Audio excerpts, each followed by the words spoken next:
This world is such a, and when I say this world, I mean it. I don't mean in an ideal sense. I mean in every day, every little thing you do. It's such a, gimme, gimme, gimme.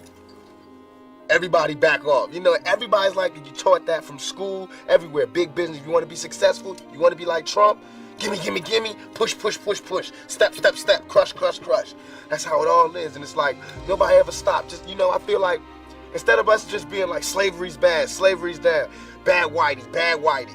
I mean, all right, let's stop that. And everybody's smart enough to know that, I mean, we've been slighted, and we want ours. And I don't mean by like ours, 40 acres and a mule, because we're past that. But we need help. I mean, for us to be on our own 2 feet, us meaning youth, or us meaning black people, whatever you want to take it from, for us to be on our own 2 feet, we do need help. Because we have been here, we have been a good friend. If you want to make it a relationship type thing, we have been there, and now we deserve our payback. It's like you got a friend that you don't never look out for. You know, you dressed up in jewels. Now America's got jewels, and they paid and everything, and they lending money to everybody except us. And it's like, you know, everybody need a little help on their way to being, you know, self-reliant. You know what I'm saying? That's the whole thing about the album, about the Special Olympics. Everybody need a little something, and they to be independent. No independent person just grew up and was born independent. You worked and you learned teamwork, and you learned cooperation and unity and struggle, and then you became independent. And we have to teach that and instill that. And why is it that they want to do that? I mean, if this is truly a melting pot in the country where we care about it, and Lady Liberty got a hand like this, she really loves us, then we really need to be like that.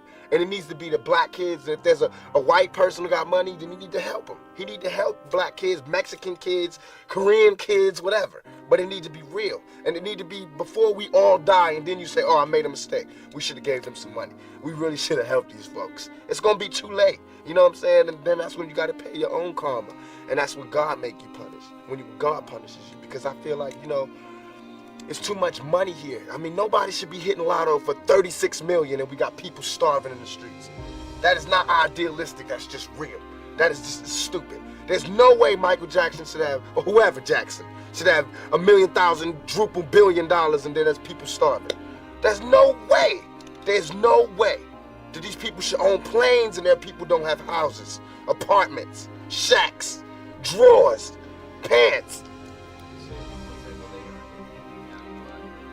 If they earned it, then I think that that's good, and I think that they deserve it. But even if you earned it, you still owe.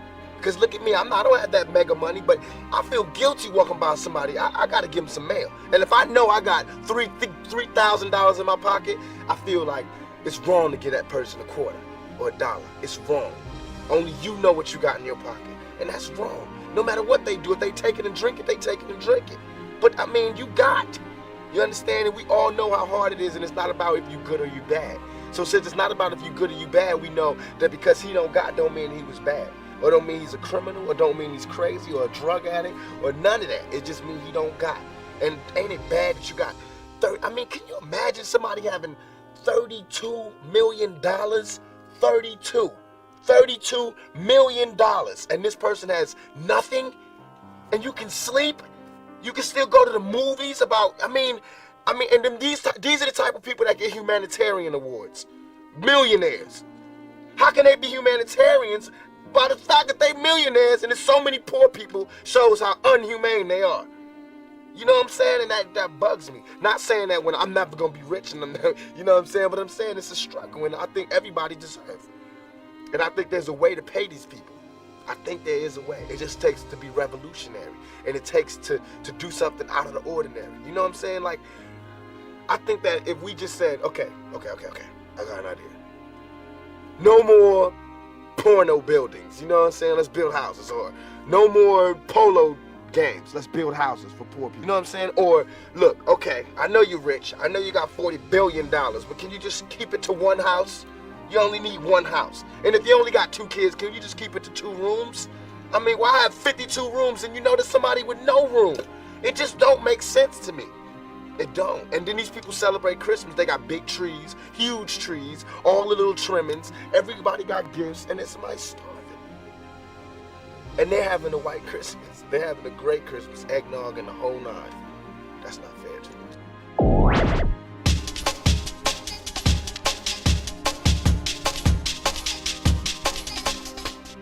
Everybody's getting pimped. Whether you work a 9 to 5 or whether you work for yourself, you're getting pimped by somebody. That's not the crime. The crime is how long you allow yourself to get pimped. You have to come up. Everything is a come up. Everything is a struggle. You start from the bottom, working to the top. I think everybody shines in different things. It's important that I just put myself 100%, apply myself, and represent, the young black male, whatever I do. More importantly that than, let's get something real meaty, real political. I really just want to put myself, make myself being political by having my principles, living by my principles, and applying myself to today's society. I don't want to be I don't want to be 50 years old at a BET, We Shall Overcome Achievement Awards. You know what I'm saying? Not me. I want when they see me, they know that every day when I'm breathing, it's for us to go farther. Every time I speak, I want the truth to come out. You know what I'm saying? Every time I speak, I want to shiver. I don't want them to be like, they know what I'm going to say because it's polite. They know what I'm going to say. All BS aside, it all comes down to we got to survive. Even warriors put their spears down on Sundays. We got to survive here in this country. We got to survive here. For us to survive here, white folks, black folks, Korean folks, Mexican folks, Puerto Ricans, we got to understand each other. We got to take a bigger chance. And when I say Americans, people think I'm talking about Uncle Sam. Like actually Uncle Sam with the gray hair and the flag. You, the guy, you, the mechanic, wherever, you. You need to do something. You need to check yourself and see how racist you are. You know what I'm saying? It's real. And even if I get in trouble, you know what I'm saying? Ain't that what we're supposed to do? I'm not saying I'm gonna rule the world or I'm gonna change the world, but I guarantee that I will spark the brain that will change the world. And that's our job, is to spark somebody else watching us. We might not be the ones, but let's not be selfish, and because we're not gonna change the world, let's not talk about how we should change it. I don't know how to change it, but I know if I keep talking about how dirty it is out here, somebody gonna clean it up. My mother taught me 3 things: respect, knowledge, search for knowledge. It's an eternal journey. That's like my haircut, the line. 360 degrees, find knowledge, always. And she taught me to not be quiet. If there's something in my mind, speak it. That's what that was the breath. She always taught, but also to listen. And she told me this little joke that God gave you 2 ears to listen and 1 mouth to speak. 2 ears and 1 mouth, common sense. 1 mouth, you should speak, but you should also listen. And that's where the knowledge comes from, listening. And once you get the knowledge, you can speak. And it helps you. So she taught me respect, knowledge, and understanding, mostly, just listening. I can't explain why I shine and no one else shines. I think everybody shines in different things. And a lot of things I can't do. I can't play basketball like every other black person in America. But I can act. I know how to go to that true spot in myself because I'm there every day. I can be me. I can be whoever because I'm true to me. I can go to neutral easily. A lot of people, black, white, Mexican, young or old, fat or skinny, have a problem being true to themselves. They have a problem looking in the mirror and looking directly into their own souls. I have no patience for anybody that doubts me. None, at all. It's too hard out here. You know what I'm saying? If my people don't stand up for me, who is? I understand these white folks looking at me like that because they don't know me. They didn't hear keep your head up. That ain't no fluke. Keep your head up ain't no goddamn come up. I didn't do that to be smiling in my face to say, oh, he's cool. I did that from my heart. So that if they do try to put a rape charge on me, my sisters could say he ain't about that. Now, if my sisters can't say that, you won't hear another keep your head up out my mouth. You understand me? I think that when there's hopelessness, people revolt. Because it's like there's nothing that's like, it's like we're going, is America gonna help us ever? Because we know for a long time they haven't. Are they ever? And it's like all these things are showing us no.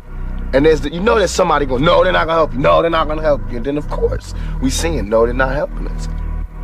The reason I sell 6 million records, the reason I can go to jail and come out without a scratch, the reason I can walk around, the reason I am who I am today is because I can look directly into my face and find my soul. It's there, it's not sold, I didn't sell it, it's still within me, I still feel it, my heart is still connected to my body. So I could, any character, I'm gonna bring that intensity, that truth, that honesty to it because I have to repay for that blessing. From Black Jesus, from God, I have to pay for that by shining. If he give you the voltage and you waste it, that's the curse. He gave me the voltage, I'm a shine. It's not mine, it's from God, it's God. Not that it's so special that nobody got it, but all of our gifts and blessings and our strengths and our weaknesses come from God. Come from Black Jesus or whoever comes from within you, you know what I mean? So it's not really tricky. Everybody can do it if they just can go to that spot. I guess all the things that happened to me in my life allow me to go there easier. To be real, a role model. I want to be, instead of a role model, I want to be a real model. Because a role is a role, you know what I'm saying? If I always play like I'm so goody-goody, then somebody see me doing something bad that every human being has to go through, and they're going to go, wait a minute, he ain't cool, you know what I'm saying? Then I'll let him down. But if I be me, I can never let anybody down. Because I'm going to have to be me. I don't want anybody to follow me whatsoever. I don't want to argue. What I want you to do is to listen. And I'm telling you, in my album, in the movie, in this interview, hopefully I show people mistakes I made, and then they don't have to make that same mistake. About me being real and telling you exactly what I did and not glorifying it or making it look better, then they'll see it for exactly what it was. It's an experience. First of all, nobody could call me a sellout. I'm not going for that. I'm not even in that. I'm not looking for approval from the Black community because we don't give approval. You know, we don't really do nothing but exist. So it's not like Black people could tell me, you a sellout or you true blue. You know what I'm saying? It's not that. I'm not even caught up in that.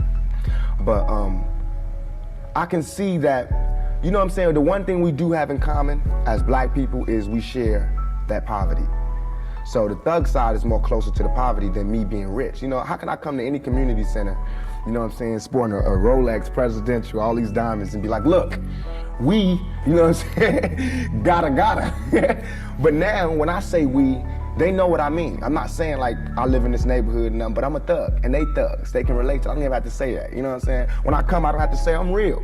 They already know that, you know what I'm saying? From me being me, from not pushing the thugness, but I know from the business that everybody in this business is always whispering in your ear about what you can't say, what you can't do, what you can't wear in this world and in this world. It's two worlds, a white world and a black world. All I did was stand in the middle, you know what I'm saying, and say I'm living in both worlds. I can go to the streets and survive, and I can go out here and do my business out here. If there's anything you want people to know about Tupac, what is it you like to say? Number one, when I diss y'all, meaning this, I mean like when you come up to me and I'm not giving you the kind of reaction that you think I should be giving you, it's not because I'm ungrateful, it's because I'm nervous, I'm paranoid, I just got out of jail, I've been shot, I've been cheated and lied and framed, and I just don't know how to deal with so many people giving me that much affection. I've never had that in my life. So if I do that, don't take it personal, try to understand me and see it for what it is. Now I understand what it's truly like to be like, not that I'm a fine ass nigga, but I understand what it's like to be a fine female going in the club and all the guys just rush you before you ready to be rushed. You know what I mean? And everybody's touching you before you ready to be touched. So now I have a better understanding of what it's like to be a woman. But I also have a better understanding on fans not making me do things. I'ma do it because I love y'all, because I do appreciate what you did. But when you make me do it, I don't want to do it. I don't care how many albums you bought. You know what I mean? My fans to me are people who follow me and is down for me, understand me, and no matter what people say, they know me because they know my actions. They follow me through my career. Not people who just bought my album, because anybody, I buy albums all the time, but I just buy it to listen to. You know, don't start, you know, extorting me for your autograph and shit. You know what I mean? I'm real. I give autographs when I want to, not because I'm all that, but because I'm tired. And I want to be in this game for a long time. I don't ever want to hate the fans. And that's what these other niggas do. See, they might give you autographs all the time, but they hate you. And they don't even look at you like people. I do look at you like people. That's why I feel as though I can look you in your eye and go, yo, I don't feel like doing that right now. I don't feel like signing the autographs. And you should understand, because I'm looking at you like a human being. Let's kick it. Let's not take pictures. Let's just kick it. So y'all can't fade me. Y'all can't turn on me. Don't change on me. Stay down for me because I stay down for you. And don't extort me, and let's just do it forever. This world is such a, and when I say this world, I mean it. I don't mean in an ideal sense. I mean in every day, every little thing you do. It's such a, gimme. Everybody back off. You know, everybody's like, you taught that from school, everywhere. Big business, if you want to be successful, you want to be like Trump, gimme, push, step, crush. That's how it all is. And it's like, nobody ever stopped. Just, you know, I feel like, instead of us just being like, slavery's bad, slavery's down, bad whitey. I mean, all right, let's stop that. And everybody's smart enough to know that, I mean, we've been slighted. And we want ours. And I don't mean by like ours, 40 acres and a mule, because we're past that. but we need help. I mean, for us to be on our own 2 feet, us meaning youth or us meaning black people, whatever you want to take it for us to be on our own 2 feet, we do need help, because we have been here. We have been a good friend. If you want to make it a relationship type thing, we have been there, and now we deserve our payback. It's like you got a friend that you don't never look out for. You know, you dressed up in jewels. Now America's got jewels, and they paid and everything, and they lending money to everybody except us. And it's like, you know, everybody need a little help on their way to being, you know, self-reliant. I mean, if this is truly a melting pot in the country where we care about it, and Lady Liberty got a hand like this, she really loves us, then we really need to be like that. And it needs to be the black kids. And if there's a white person who got money, then he need to help them. He need to help black kids, Mexican kids, Korean kids, whatever. But it need to be real. And it need to be before we all die, and then you say, oh, I made a mistake. We should have gave them some money. We really should have helped these folks. It's gonna be too late. You know what I'm saying? And then that's when you gotta pay your own karma. And that's when God make you punish. When God punishes you. I have a whole energy that represents not just black youth, but white youth, Mexican youth, you know what I'm saying? That change right before you go from being 18 and unresponsible to when you go to being like 21, 22, and the whole world's on your shoulders. I believe strongly that my audience empathize with me because I show that side. I show that emotion, raw, uncut, good and bad. And so I think I can bring that more funneled, more directed into screenplays, more albums, producing, managing, you know what I'm saying? If I can figure out just how to control it, I can use it on a lot of different levels. I feel like, you know, it's too much money here. I mean, nobody should be hitting lotto for 36 million and we got people starving in the streets. That is not idealistic, that's just real. That is just stupid. There's no way Michael Jackson should have, or whoever Jackson, should have $1 million, $1 billion, and then there's people starving. There's no way. There's no way that these people should own planes and their people don't have houses, apartments, shacks, drawers, pants. I know you're rich. I know you got $40 billion, but can you just keep it to one house? You only need one house. And if you only got 2 kids, can you just keep it to 2 rooms? I mean, why have 52 rooms and you know there's somebody with no room? It just don't make sense to me. It don't. And then these people celebrate Christmas. They got big trees, huge trees, all the little trimmings. Everybody got gifts, and then somebody's starving. And they're having a white Christmas. They're having a great Christmas, eggnog and the whole nine. That's not fair to me.